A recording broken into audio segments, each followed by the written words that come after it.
This episode of Troxel is supported by Avail. Content is more than Revit families. If it's digital, Avail can handle it. Learn more at getavail.com.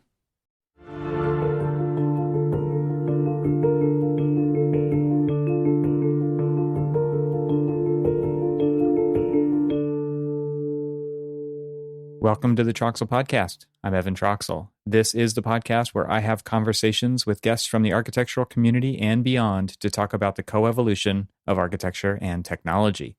In this episode, I welcome Platt Boyd. Platt is the founder and CEO of Branch Technology, which is located in Chattanooga, Tennessee. Branch Technology has combined novel 3D printing technology, conventional construction materials, and large-scale robotics to create buildings that bridge the divide between the past and the future of construction. They are currently focused on fabricating freeform 3D printed building facades. In this episode, we discuss how Branch Technology began, their purpose as a company, working with robots, cellular fabrication, parametric design, and design freedom, their cross-disciplinary team, innovation through collaboration, stewardship, leadership and core values, focus, what's next, and more. This is a great conversation because they're actually making real stuff. And what I mean by that is they're going beyond software. So it's a really cool combination of hardware and software and output. So without further ado, I bring you my conversation with Platt Boyd.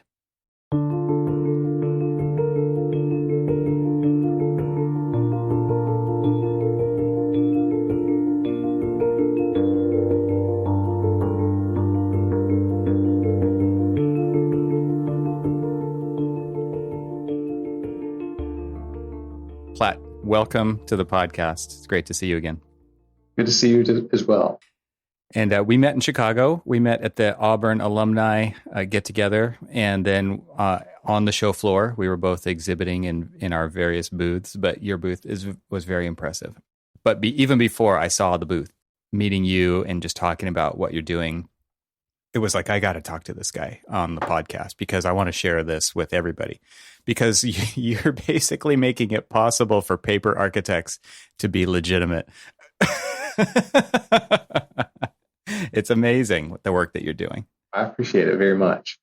Well, take us through this story. I want just to get to the point where you're introducing Branch Technology, but Platt, how did you get to where you are now? Because it's got to be an interesting journey.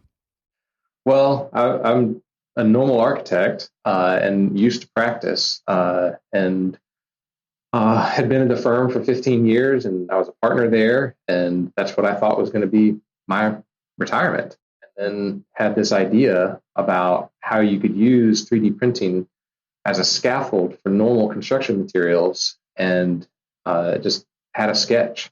Really, I was working too late on a Saturday afternoon and went home and talked to my wife, and I said, I think this idea could be significant.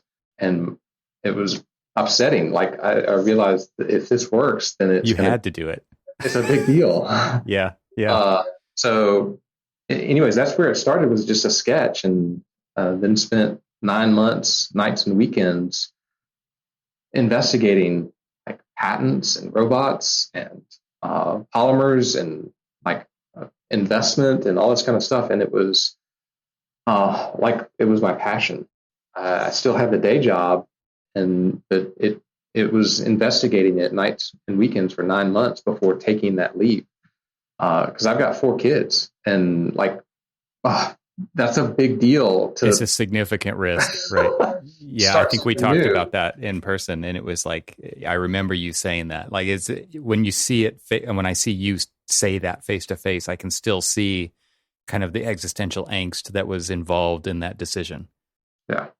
So anyways, we knew that we could take it forward for like a certain number of months on savings, and then maybe a little bit longer on 401k, but then it had to work basically. So, and started having investor conversations, and then started prototyping in the early days, and pitched the CEO of Kuko Robotics to give us a robot in the early days, just to experiment with. And he went along with it and gave us a robot for, well, it was supposed to be 3 months, turned into 15 months. And anyways, it started working. So that was the early days. And how long ago was that? I mean, you say early days, but give us a time frame. That was 8 years ago. Okay. This is an instant overnight 8-year long story. Yeah, exactly. Definitely the hardest journey I've ever been on, but also one of the most rewarding is just to see what people are now coming up with based on our capabilities and enabling them to be more creative and realize something that has for years only been digital, and enabling that translation from I can create this and I can 3D model it. Now I can actually get it built in more normal construction budgets. And so that is amazingly fulfilling to see that purpose, the original purpose of why it was started is to democratize design freedom and allow that architect level design freedom into more normal construction budgets. That's one of the purposes behind what we're doing. Okay, so I think so far we've been a little bit opaque. You mentioned 3D printing, you mentioned scaffolding. I think when people think of 3D printing, they kind of automatically think of scaffolding anyway. So you're talking about a different scaffolding.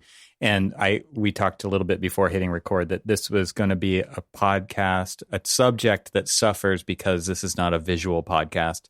And so we're going to do our best to paint this picture. So explain what branch technology is and the kinds of things that you're doing.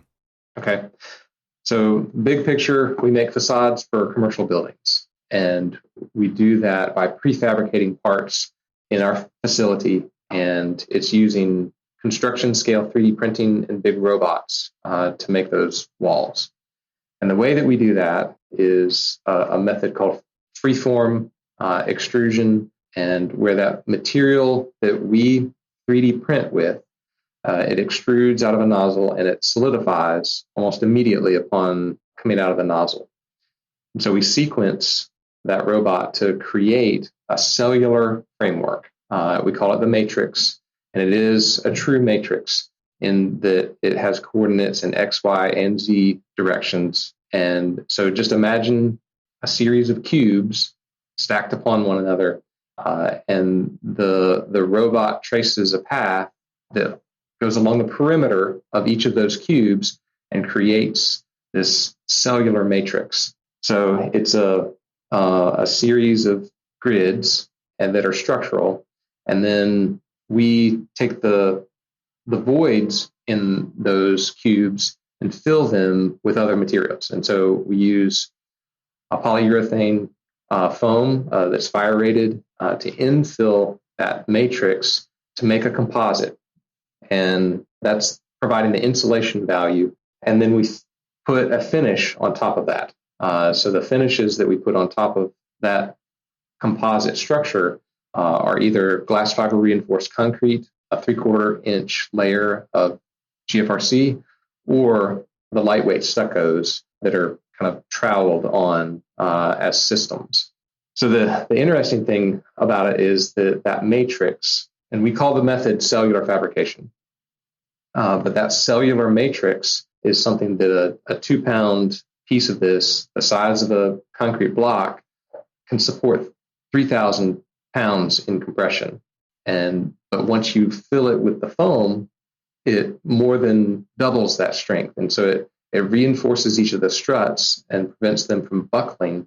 And now that same block could support 6,000 to 10,000 pounds, depending on the density of those cells. And so that's about 3 to 4 times the strength of normal wall framing methods. Wow. So it can be structural, but for what we're typically doing as a rain screen, it's just supporting its self-weight and the lateral loads that are imposed on the facade. Like drift between panels. Drift or wind load primarily. Okay.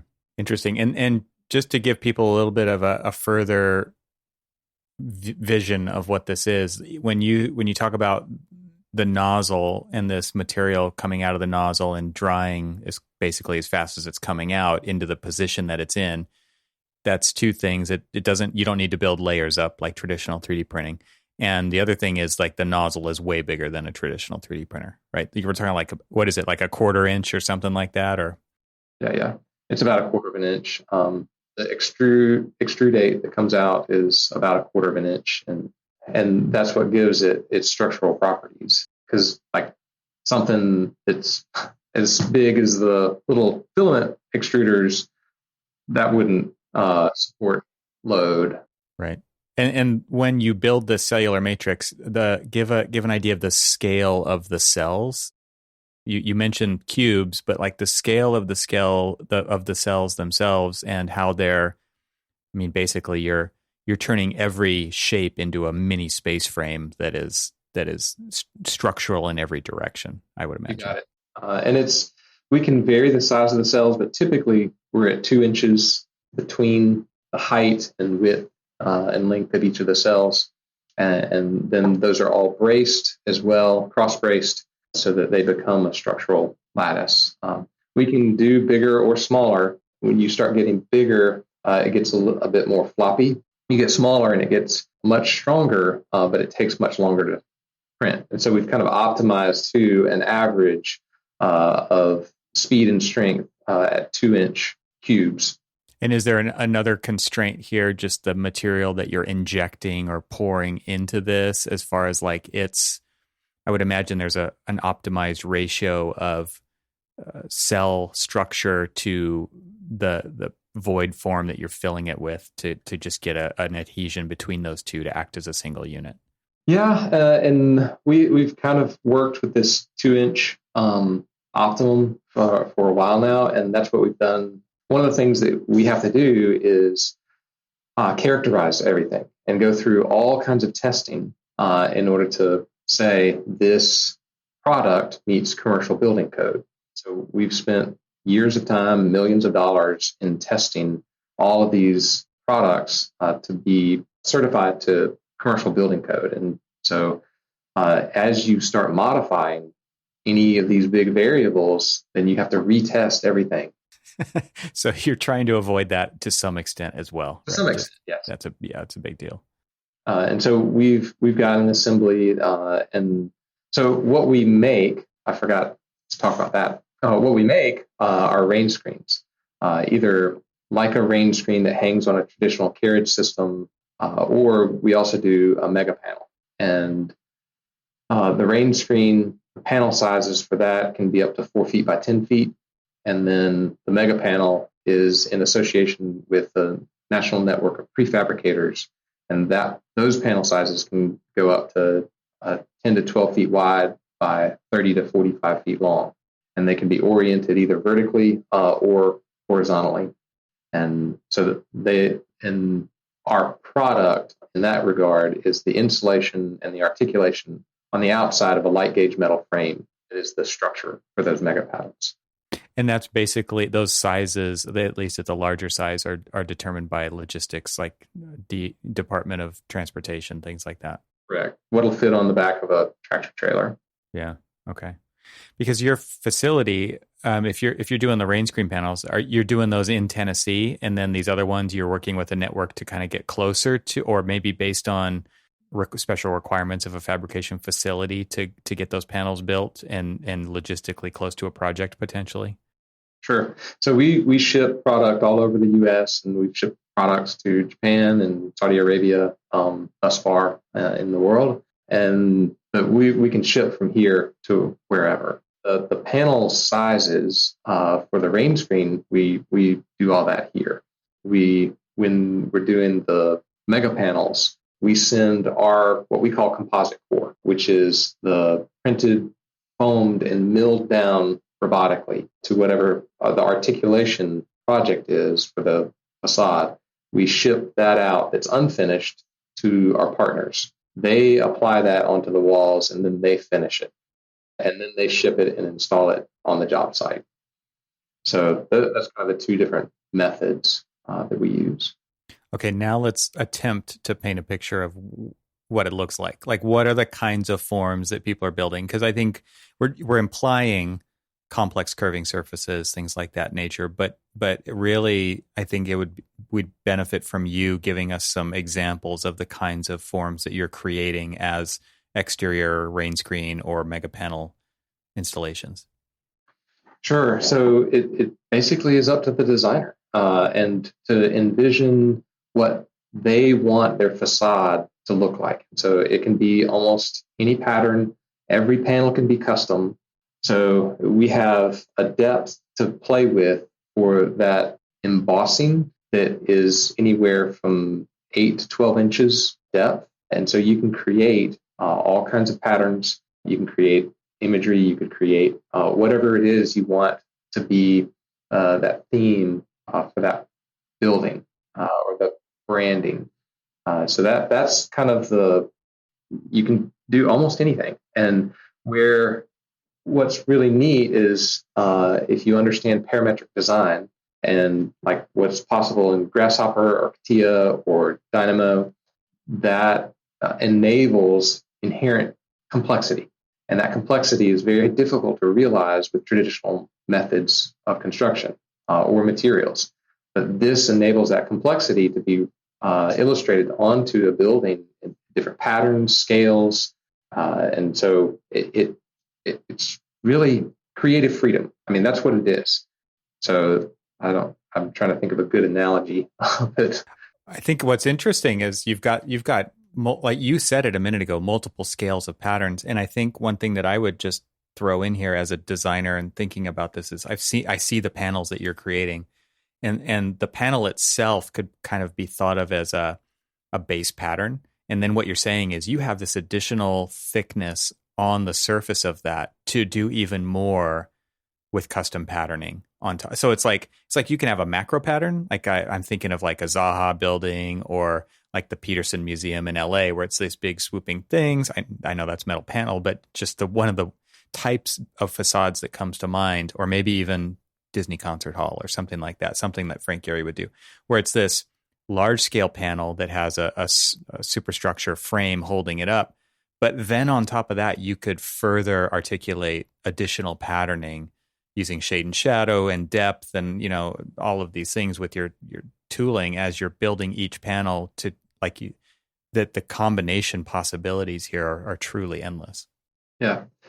Understanding, well, the structure behind what we make can be simplified and segmented, and then we can still create curvature on like a large scale. You can also look at kind of creating patterns that are individual on each panel, or create a macro pattern across multiple panels. And so it really enables just a level of articulation that's unprecedented and unavailable with traditional methods manufacturing.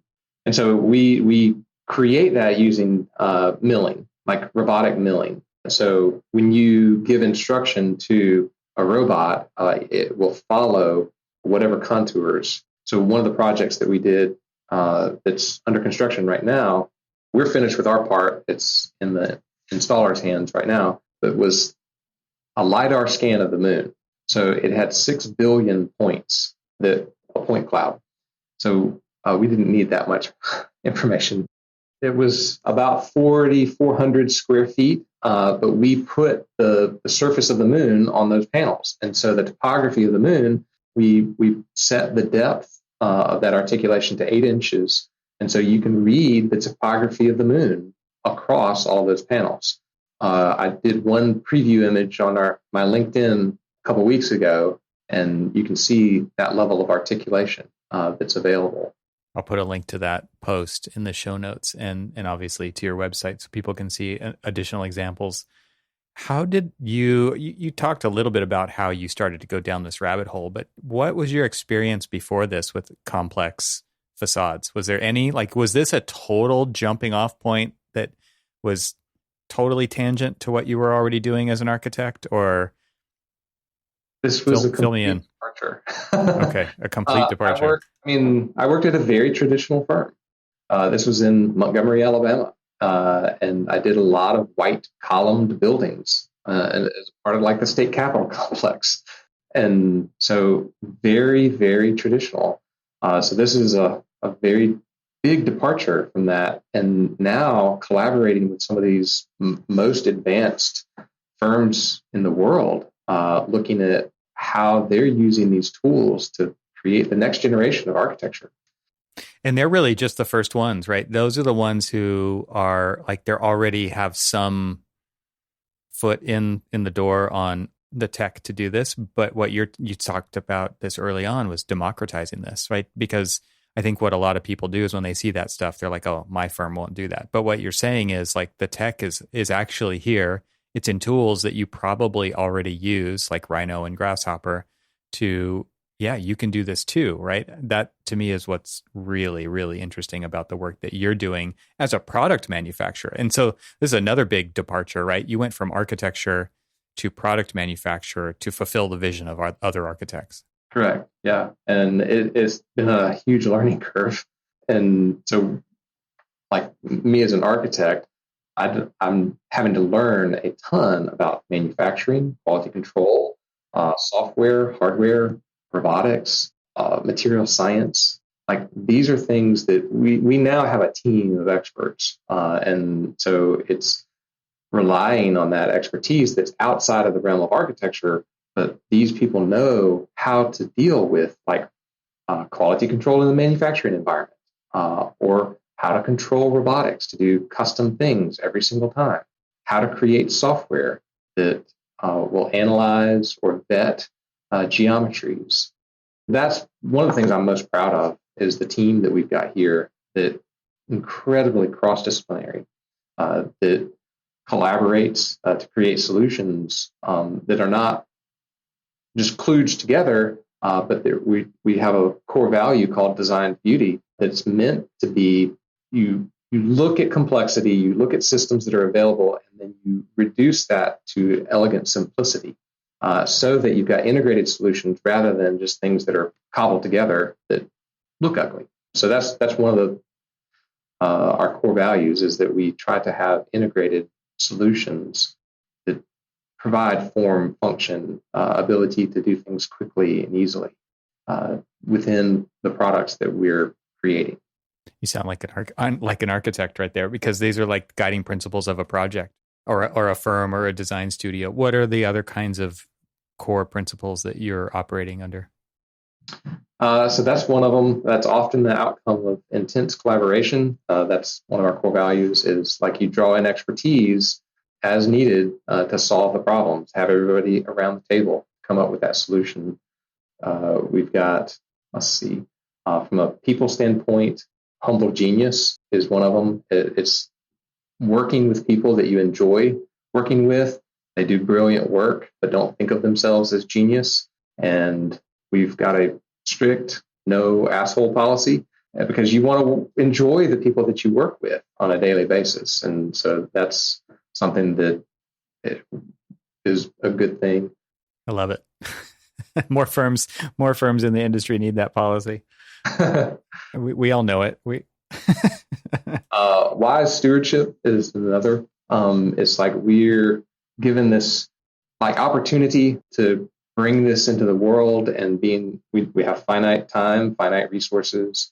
We're often the fiduciary of other people's funds on a project and from an investment standpoint. And so it's being a steward of that, and then the materials. Like one of the things that's inherent to 3D printing is that you're only using the material necessary to create a geometry, and so you're reducing the amount of waste in the construction industry. And so that's, and we try to do that through like efficient factory operations. And so there's a lot of stewardship of resources with what we're making.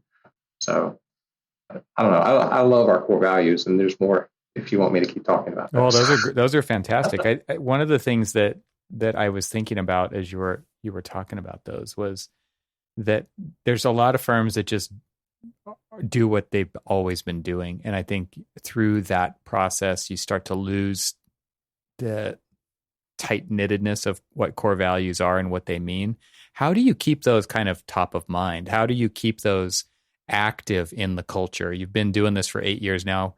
Maybe you have had some of those the whole time. Maybe you've had all of them the whole time. How do you Like, I think one of the most useless ways is to write it really big on a wall. But so hopefully I didn't just, offend you because you've got it written in the factory on the wall. But it's like, what are the ways you actually get those things through We the did culture? that too.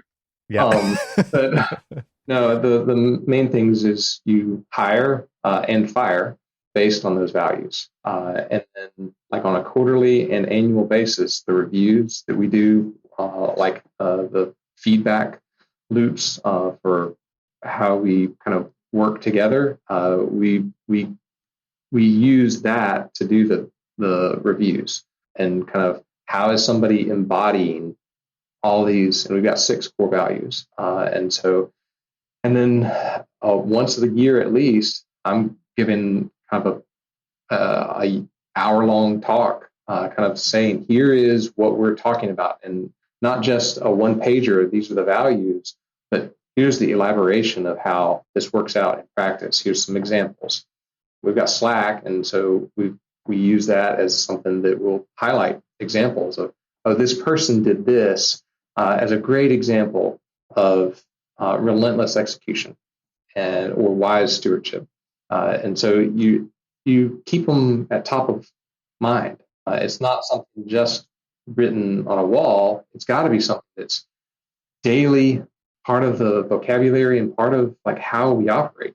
With our leadership team this morning, we were doing an exercise, and I brought up 2 things that, like, if we don't keep this in top of mind, it'll start slipping.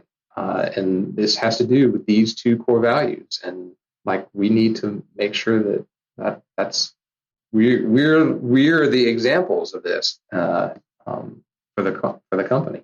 So how did you get to the point, or how did you start with this? Did that come from previous practice, or you saw a lack of it, or you just desired to run a company this way? Like I could see the answer going a bunch of different ways, but then, well, start there. Where did this come from? Okay, well, that's a big question. It gets into the DNA of how we, like, why do we do what we do? And we went, I think, 5 levels deep asking that same question to get to what is our core purpose first. Mm-hmm. And what that has to do with, and then kind of codifying how do we operate, not aspirationally, but how do we really do things? And then let's hold ourselves accountable to that. If we start slipping, like, we need to be constantly reminded of these things that we hold dear, and the why those are dear. And so we went through a process about 3 to 4 years ago to codify them and to come up with 2-word descriptors. It's not just courage or like strength or whatever that can be very, very ambiguous. It was like, okay, these 2 words together are appropriate descriptors. Let's take a quick break to share more about our sponsors. You've already heard a lot about Avail as a longtime sponsor of the show, but wait, this is a new message for you, distinguished listener of the Troxel podcast. We can't talk about Avail's latest desktop release without talking dynamic paths. You know what I'm talking about. Yeah, of course you do. Dynamic paths allow BIM managers to store data in BIM 360, OneDrive, or any other cloud solution. In the latest version of Avail, they expand on location agnostic, making content easier and faster to find for the user. Imagine not having to worry if the content is on a local network drive or in the gazillion cloud storage locations. How is this even possible? Pure magic. It's the stuff of unicorns and rainbows, my friends. Let's keep this just between you and me. Here's some of the details. Following on the promise of being content agnostic, Avail now makes location complexity a thing of the past. Content is more than Revit. It ranges from Rhino to AutoCAD to Office documents. Well, this is next level. We're talking network locations. Have you ever seen one location where all the project content lives? Snap out of it. Of course you haven't. Content can live anywhere, from the local network to BIM 360 to OneDrive to any other cloud location. Why does this matter? Well, good thing there are no dumb questions.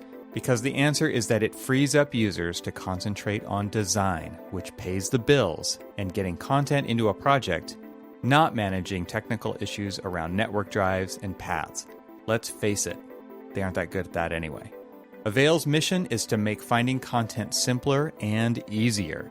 Like our favorite architect Louis Kahn once asked, Data, where do you want to live? I don't think he really asked that question, but Avail allows teams to, so let's just roll with it. And hold the phone. For those of you who know what this means, Avail also supports federated data requirements. Data can live where it needs and must live, allowing users secure and simple access to it. So, what's the takeaway? What's the big picture here? Settle down, I have it right here. Avail is a platform that connects all types of data from all types of locations, hiding complexity. Try it today. Go to getavail.com to learn more. And now let's get back to our conversation. My next question is leading to, okay, so what have been the outcomes of that in your culture? And I assume that they stay alive and they get talked about a lot and they're top of mind because you see beneficial outcomes. So that has to lead somewhere, right? Having these things written down, having them top of mind, bringing them up in reviews and making them the framework for reviews. There has to be beneficial outcomes to that you see. Is it morale? Is it the culture? Like, what are those things? Because I think a lot of companies go through setting those things up and it's like, okay, check. We did the mission. We did the values. We're just going to keep working now, right? And so the integration that you continue to push of those values into the culture means something. There's a reason why those are they're still there. Yeah, we do internal kind of what's called Net Promoter Score surveys, and as we do those, they say the two things that are consistently coming back every quarter when we do those is like, what are the most things that you value the most about the company? And they'll say the people and the culture, very, very consistently. And so that's a huge benefit, and because if you got a place that people enjoy working and it's with people that you enjoy working with, that trumps strategy all day long and technology or whatever. Because, and I've seen it over time, we are a startup and we've had to kind of adjust and pivot and move in different places, and we've been through ups and downs. But as you have that culture, you can adapt. If you got the right people with the right attitude, you can do almost anything. And so that's a huge value. And we've had to go through some really, really crappy stuff at times. And then you got these amazing things also. So like the team, how they adapt, and they see the benefit of it. Yeah, it's I never expected this podcast to really be about leadership. We definitely have kind of pivoted from tech and the amazing stuff that you're doing to leadership. But I think that this is something that's an important topic in the community that I have for the audience of this show, because I mean, there's no shortage of toxic workplaces in the profession of architecture. There's no shortage of toxic educational practices and things like that as well. And one of the sayings in my day job is, as it starts, so it goes.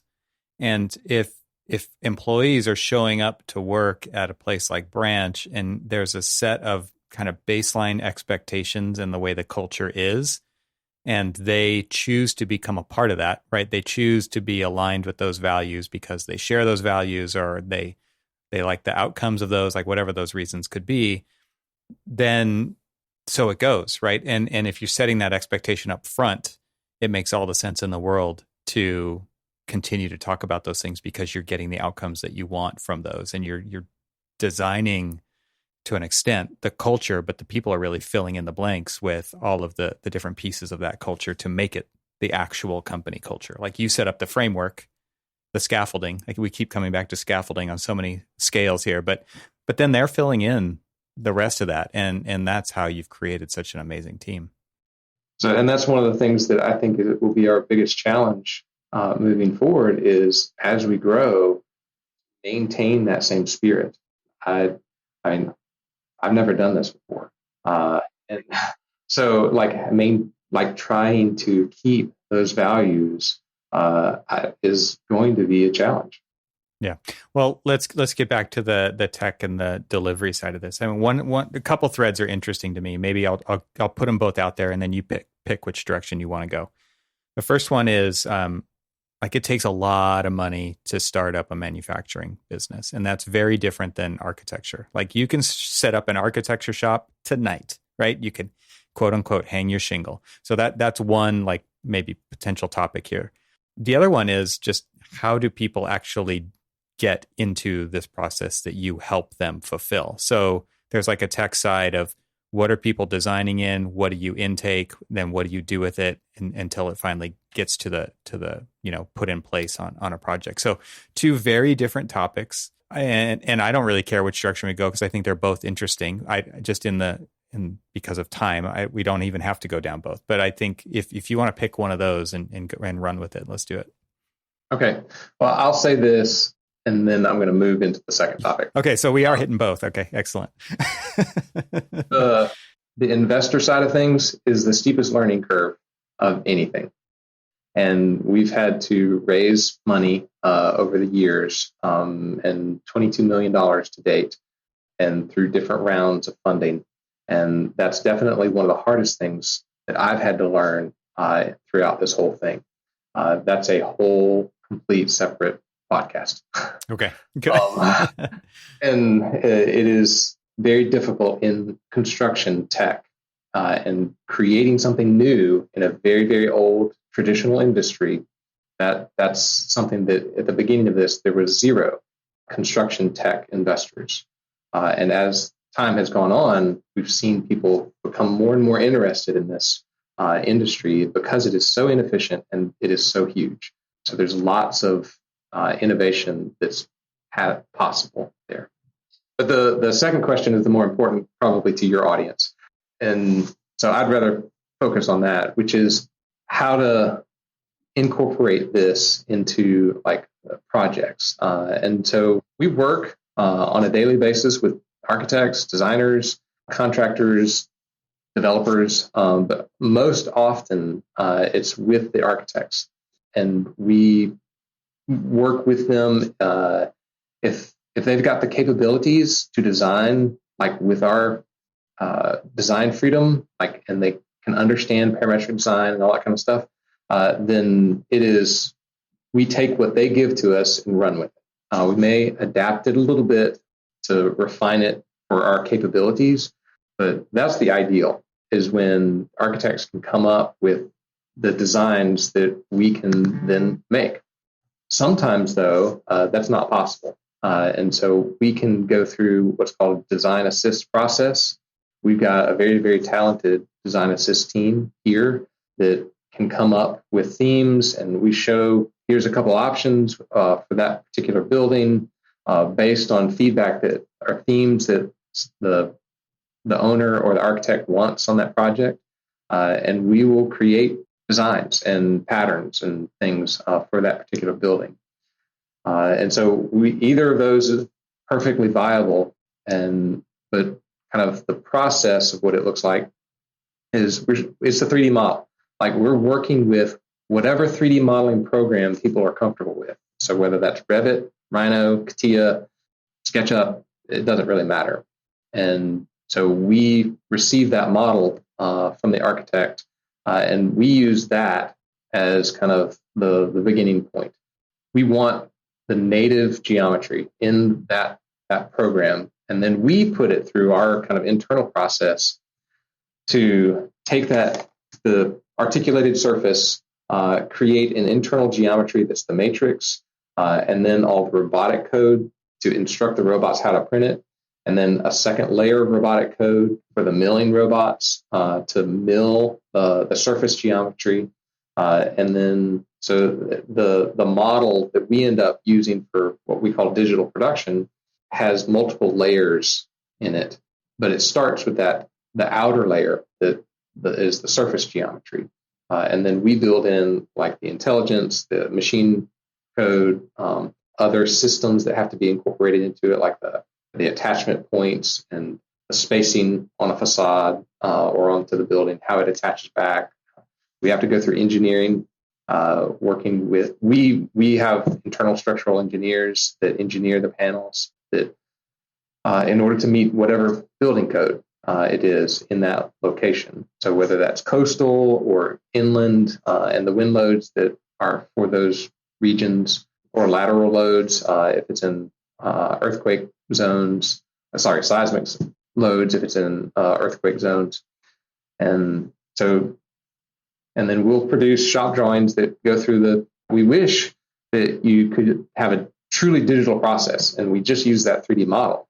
But we're still in normal construction land, and so we have to go through the traditional shop drawing process for approval, and then that's what goes into fabrication. I was going to ask you when do you want to get involved on a project? I think I know the answer, right? But when's the most ideal or beneficial for everybody time to get involved in a project? And then what is the contract language around design changes, cutoff dates, stuff like that? So we can get involved at almost any stage. Oftentimes the design intent is set in an earlier stage, and like schematic and preliminary levels of design is oftentimes when we get involved in a project. We've done a couple projects, though, where it was already under construction and they had specified around a certain product, and we came in as a substitution. That happened on a couple different projects. And so, which is way, way late in the contract game. But if you can people are open to that, then it's something that we can kind of go through a pretty fast iterative process and still meet the construction schedules. Interesting. I think about like how much information you could infuse into me as a designer, knowing what the constraints or possibilities are before I even start drawing versus coming in late and having to like once I go to you and you say, well, actually that's not possible. And I know you're going to work with me to come up with some potential ways to solve that, but it kind of would have been better if I would have even known what, if any, constraints are as early as possible as a designer. So I think you're not alone. Like every building product manufacturer out there should be involved earlier because they know so much more than I will ever know about the domain that you're an expert in. And in 20 minutes over a phone call or a video chat, you could probably distill something to me that would have taken me 4 hours to find on my own on Google, right? So like those are the kinds of things where I could just see earlier is better. And if there's any possibility that the project is going to go in this direction, I should talk to you as soon as possible. Sure. And we also have design guides that talk about criteria to stay within. So it talks about like curvature, facet sizes, depth, panel sizing, all that kind of stuff. And then we have an internal mechanism to vet for each of those criteria and give feedback on, okay, this is outside of spec, but this is everything else is fine, to give kind of visual feedback on what's possible. And so that's kind of the software side, but the design guide is something that we send out, publish, and give to designers. I would love to include that in the show notes because I think, again, being proactive about, you never know when you're going to need this information, right? But if you review it once, maybe something will stick in your mind to just know that, okay, that information exists, number one, but also it gives somebody some boundaries to, even though you're basically saying like, whatever you can think of, we can probably do it. Like that's kind of poison for a designer, right? It's like, really, blank page? I got no constraints. I know that there are some, but it's just one of those things where you're just changing the game when it comes to what forms are possible to put on the skin of a building. And it does help to know a few of those little gotchas and to think about logistics and to think about those kinds of things.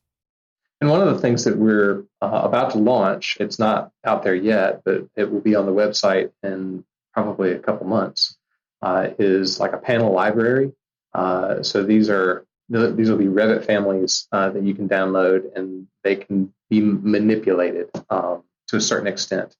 It's not the full customization like with a Grasshopper script, but these will be Revit families that you can mess with.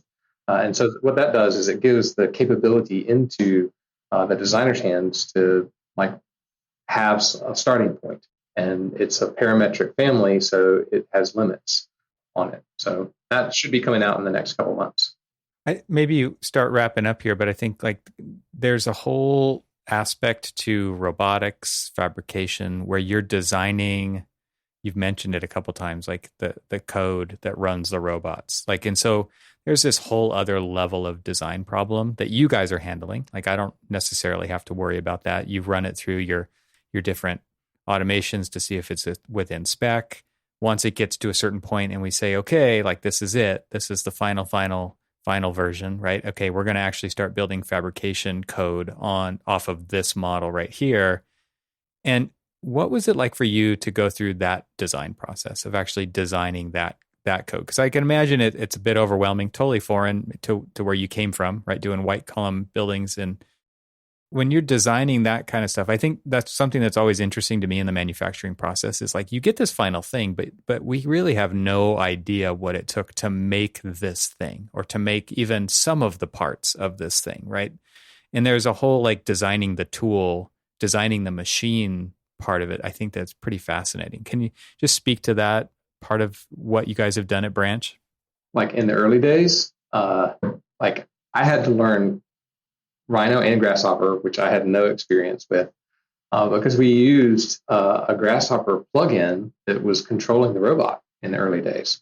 But Grasshopper actually makes that accessible to an architect, which is freaking amazing.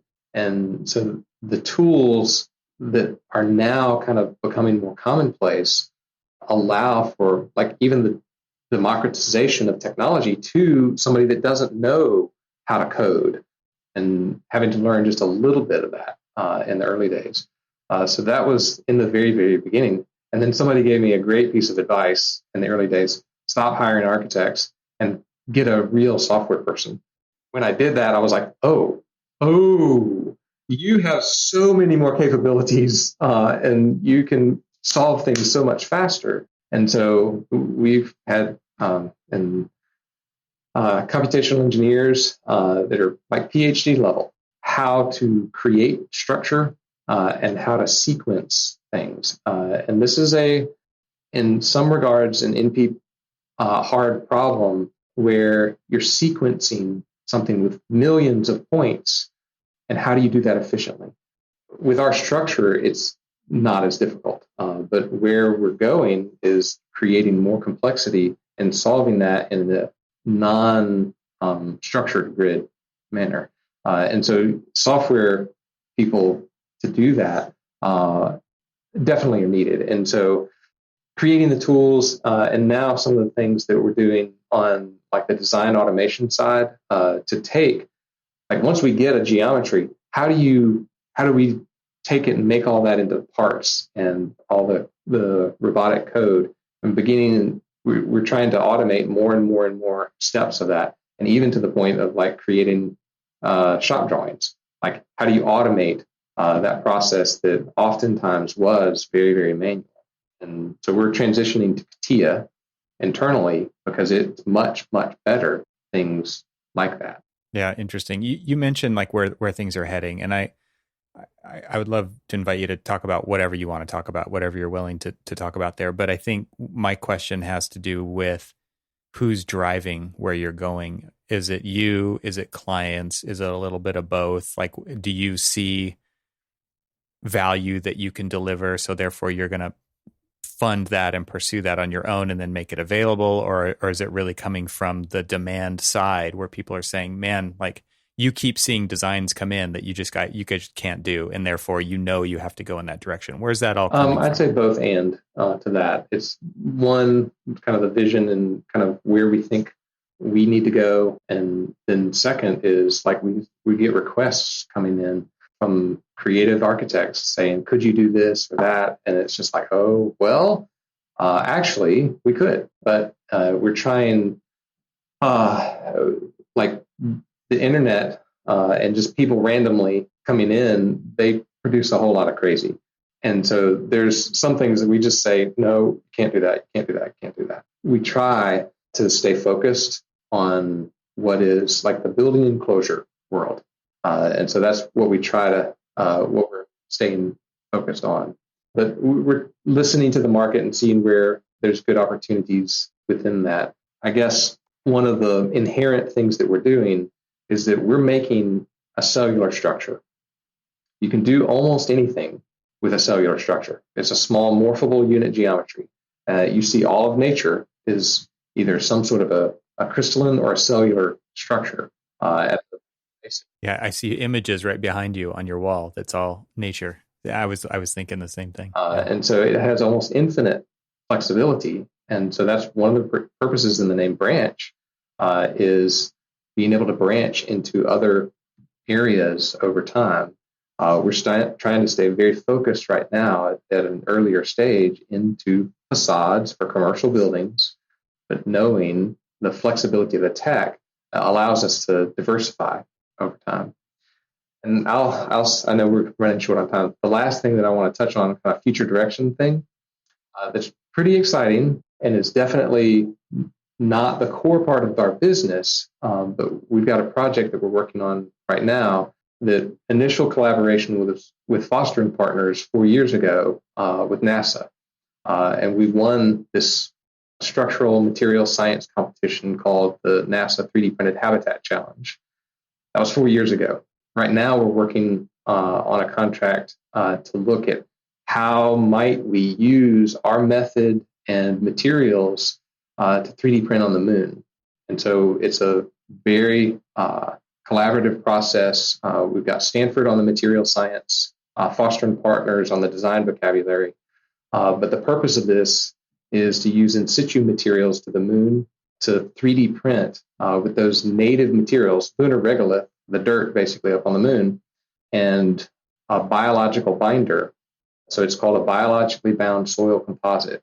And it's using a protein binder that can be synthesized there, and you put that into the lunar regolith, and it creates a concrete strength material or stronger.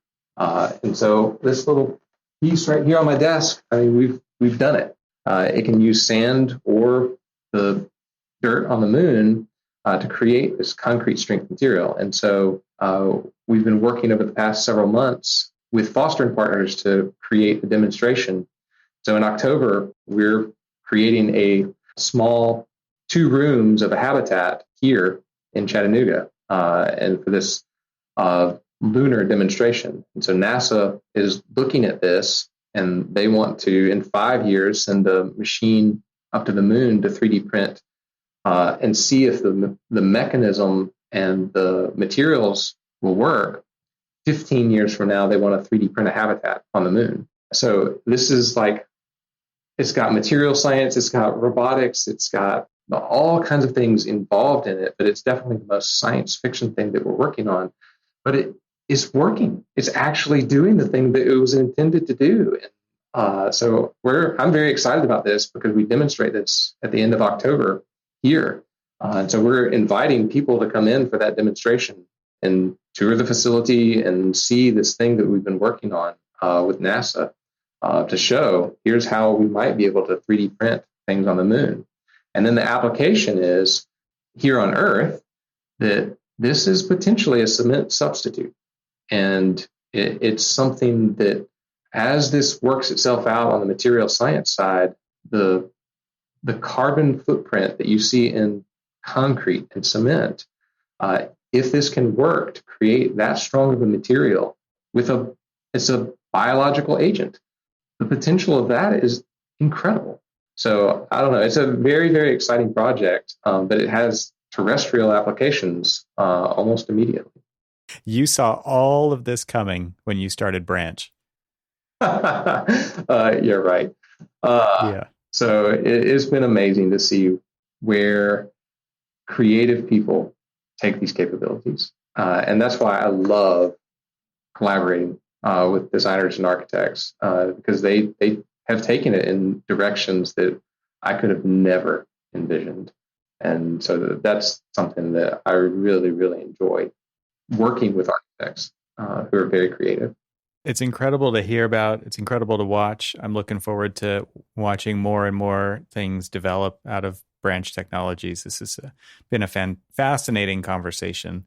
So thanks for taking the time to spend that sharing knowledge and just your passion and the incredible team that you've built with us today. I appreciate it. Well, thank you, Evan. My pleasure, and love to collaborate as we move forward, and just reach out and see if is a potential fit on different projects. Yeah, great. Well, take him up on that, everybody out there in the audience. There's amazing things yet to come. So thanks. Talk to you soon. Okay, thanks.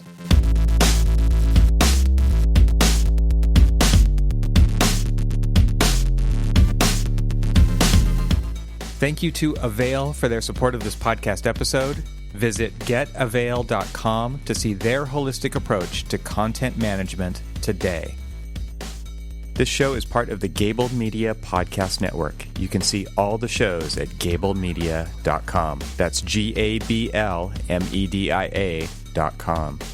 You can help support what I'm doing here by leaving a 5-star review on Apple Podcasts to help get the word out, and of course, share it with your friends. I'd love to hear from you, so leave a comment on the website at trxl.co/podcast, where you can find every episode. You can also follow me on Twitter and Instagram and YouTube. Just search for E. Troxel. Talk to you soon.